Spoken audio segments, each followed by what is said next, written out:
stunt driving in Ontario, how to end your 30-day license suspension. If you've been charged with stunt driving in Ontario, you're probably wondering how to get your license back after that brutal 30-day initial suspension. Today, I'm going to walk you through the entire process from understanding the suspension to the steps you need to take to regain your driving privileges. I'm Jon Cohen. I'm a partner at Next Law. We're Ontario's dedicated stunt driving law firm.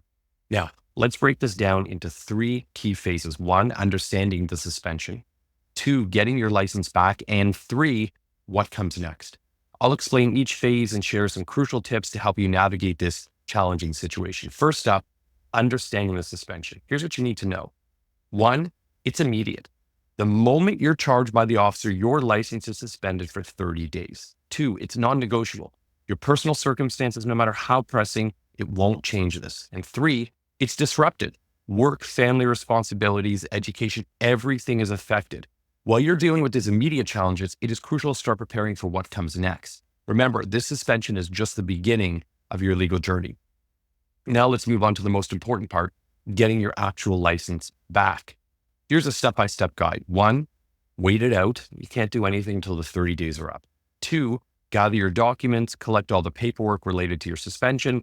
Three, visit Service Ontario on day 31, head to your nearest Service Ontario office. Four, present those documents, show them the suspension papers you received. Five, you get a temporary license. You'll receive a printed temporary license right on the spot. Then, of course, six, you can wait for your permanent license. A new hard copy will actually be mailed to you. Now, here's a crucial piece of information many people get wrong. There generally is no reinstatement fee for this type of suspension in Ontario. It's considered an administrative pause on your license, not a full suspension. That requires fees to reinstate. But here's where things get serious. So what comes next? Getting your license back doesn't mean your troubles are over. You still have to face the actual stunt driving charge in court. And the potential penalties, they're no joke. It includes that license suspension of up 1 to 3 years if convicted, fines from $2,000 to $10,000, jail time up to 6 months, which is possible. Insurance rates, expect them to go through the roof. These penalties underscore why it's crucial to take this charge very seriously. It's not just about getting your license back. It's about protecting your future.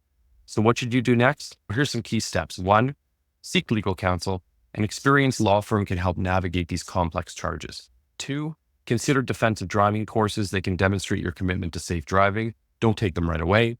Get some advice first. Three, review traffic laws. Make sure you're fully aware of all driving regulations. Be mindful of driving habits. Avoid behaviors that could be considered anything close to stunt driving. And remember, while getting your license back after 30 days is relatively straightforward, dealing with the stunt driving charge itself, it is a complex process. Don't try to handle it alone. If you found this video helpful, give it a thumbs up, share it with anyone who might benefit from this information.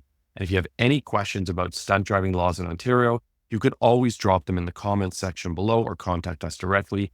Thanks for watching. Remember, stay safe and legal on the road.